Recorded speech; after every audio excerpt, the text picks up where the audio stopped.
Assalamualaikum warahmatullahi wabarakatuh. Saya Gisela Putri Ungu Dalimunte dengan NIM 23.197. Baik, yang pertama kita akan membahas cikungunya. Cikungunya adalah infeksi virus yang menimbulkan demam secara tiba-tiba dan nyeri sendi yang parah, terutama sendi lutut, pergelangan, jari kaki, dan tangan, serta tulang belakang yang disertai ruam atau bintik-bintik kemerahan, yang disebabkan oleh virus jenis cikungunya. Jenis genus alphavirus yang menyebar ke manusia melalui gigitan nyamuk yang terinfeksi. Nyamuk yang sama seperti penyebab demam berdarah, yaitu Aedes aegypti atau Aedes albopictus. Virus cikungunya ditransmisikan melalui dua siklus, urban dan silvatik. Yang pertama, siklus urban. Siklus urban adalah transmisi virus dari manusia ke nyamuk ke manusia, sedangkan siklus silvatik adalah transmisi dari hewan ke nyamuk ke manusia, dan biasa ditemukan di Afrika. Transmisi ke manusia diperantarai oleh nyamuk yang berasal dari genus Aedes, terutama Aedes aegypti dan Aedes albopictus. Perkembangan nyamuk ini mengalami metamorfosis sempurna atau holometabola, yaitu dari telur menetas menjadi larva, kemudian menjadi pupa, selanjutnya menjadi nyamuk dewasa. Dalam keadaan optimal, perkembangan telur sampai menjadi nyamuk dewasa berlangsung sekurang-kurangnya 9 hari.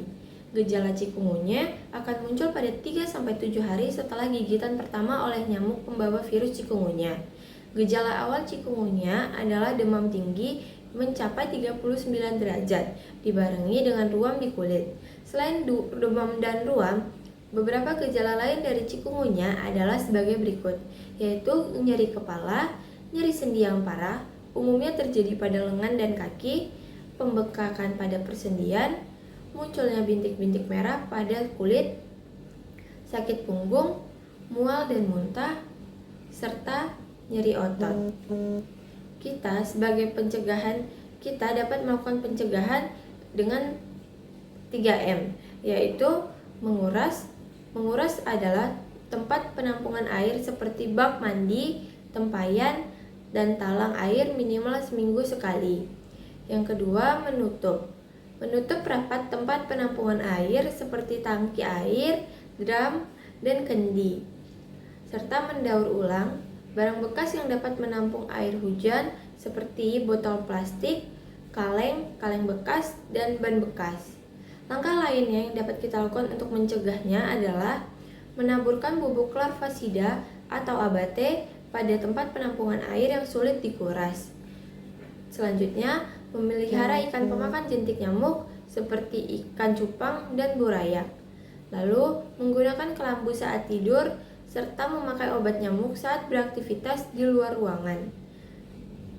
Kita juga dapat memasang kawat nyamuk pada jendela dan pintu rumah. Menanam tanaman pengusir nyamuk seperti lavender, serai, dan geranium. Yang terakhir adalah kenakan pakaian panjang saat beraktivitas di luar. Cacing kremi. Cacing kremi yang juga dikenal sebagai Enterobius vermicularis adalah infeksi usus yang disebabkan oleh cacing parasit kecil bernama Enterobius vermicularis. Infeksi ini sangat umum terjadi pada anak-anak, terutama usia 5-10 tahun, dan dapat menular dengan mudah antara orang ke orang yang lain.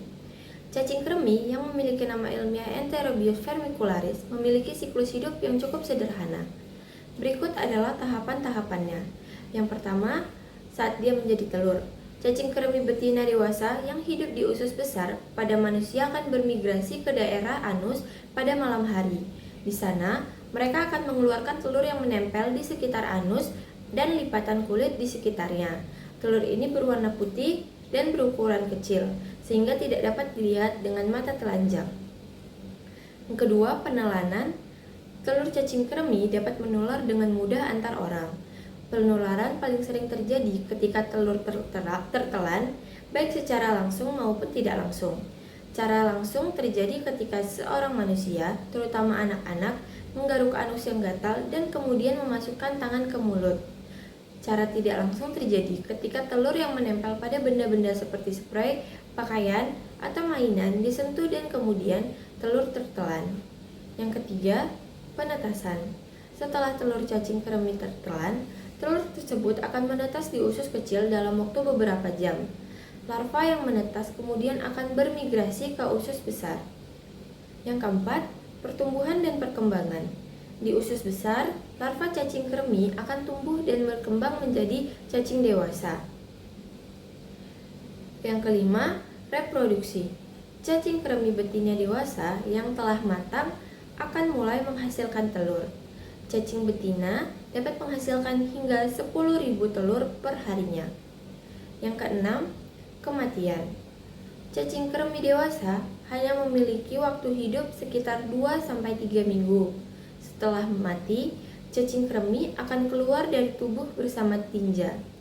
Lalu, bagaimana cara cacing kremi menular? Cacing kremi menular melalui telur yang dikeluarkan cacing betina di sekitar anus saat malam hari. Telur ini kemudian menempel pada benda-benda seperti spray, pakaian, dan mainan, dan dapat bertahan hidup selama beberapa minggu. Ketika seseorang, terutama anak-anak, menelan telur ini, cacing akan menetas di usus kecil dan berkembang biak di usus besar. Gejala cacing kremi yang paling umum adalah gatal di sekitar anus, terutama di malam hari. Gatal ini disebabkan oleh cacing betina yang keluar dari anus untuk bertelur. Gejala lain yang mungkin terjadi pada cacing kremi ini yaitu gangguan tidur karena gatal di malam hari. Selanjutnya, kehilangan nafsu makan, lalu nyeri perut, serta mual. Pencegahan yang dapat kita lakukan untuk mencegah penyakit cacing kremi ini adalah yang pertama, sering-sering mencuci tangan dengan sabun dan air, terutama setelah menggunakan toilet dan sebelum makan. Lalu, potong kuku hingga pendek dan bersihkan kuku secara teratur. Lalu, mengganti spray dan pakaian setiap hari dan mencuci dengan air panas. Selanjutnya, bersihkan mainan dan permukaan keras secara teratur dengan disinfektan. Hindari menggaruk anus jika gatal karena dapat menyebarkan telur cacing ke tangan dan benda lain. Toksoplasma. Toksoplasma atau toksoplasmosis adalah penyakit infeksi parasit Toxoplasma gondii yang memiliki prevalensi tinggi di dunia. Diperkirakan 1/3 populasi dunia telah terinfeksi oleh toksoplasma. Toxoplasma gondii dapat berkembang biak dan bertahan hidup selama bertahun-tahun di daerah yang beriklim tropis dan memiliki kondisi tanah yang lembab. Parasit ini dapat menginfeksi manusia, mamalia, serta unggas. Toksoplasma umumnya terjadi pada usia 20-40 tahun atau usia reproduktif.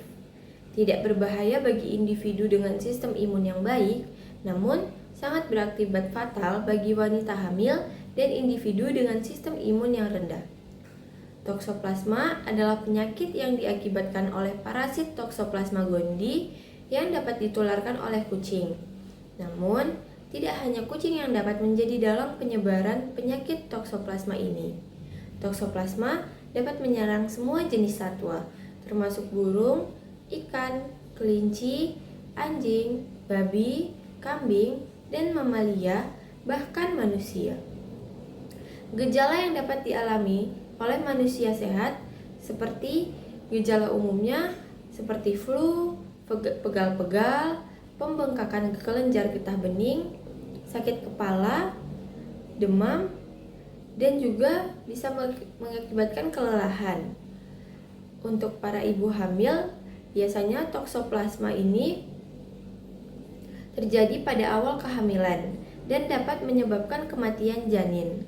Tetapi, bayi yang baru lahir dengan parasit biasanya mengalami gejala sebagai berikut, yaitu kejang, pembesaran limpa, pembesaran hati, penyakit kuning atau jaundice, infeksi mata parah. Tetapi, bayi justru sering tidak menunjukkan gejala saat lahir. Namun, banyak yang terus mengembangkan gejala toksoplasmosis seperti gangguan pendengaran, masalah perkembangan mental, atau infeksi mata. Pencegahan yang dapat kita lakukan yaitu 1. Melakukan vaksinasi toksoid tetanus sebelum kehamilan. Selanjutnya, memasak daging yang hingga matang. Lalu, buah dan sayuran harus dikupas atau dicuci bersih sebelum dimakan. Wanita hamil harus menghindari dan menggunakan sarung tangan untuk membersihkan kotoran kucing di sekitar lingkungan rumah. Talenan, piring, alat makan, dan tangan harus selalu dicuci dengan air hangat dan sabun setelah kontak dengan daging mentah, unggas, atau makanan laut, serta buah-buahan dan sayuran yang tidak dicuci. Lalu, untuk pencegahan sekundernya dapat dilakukan pemeriksaan serologis untuk mengidentifikasi wanita yang mendapat infeksi Toxoplasma gondii selama kehamilan. Melakukan pemeriksaan kehamilan secara berkala, memeriksakan hewan pada dokter hewan secara berkala, melakukan pengobatan jika terjadi infeksi, dan yang terakhir mendiagnosis awal pada ibu, fetus, dan bayi yang baru lahir. Sekian tentang Toxoplasma.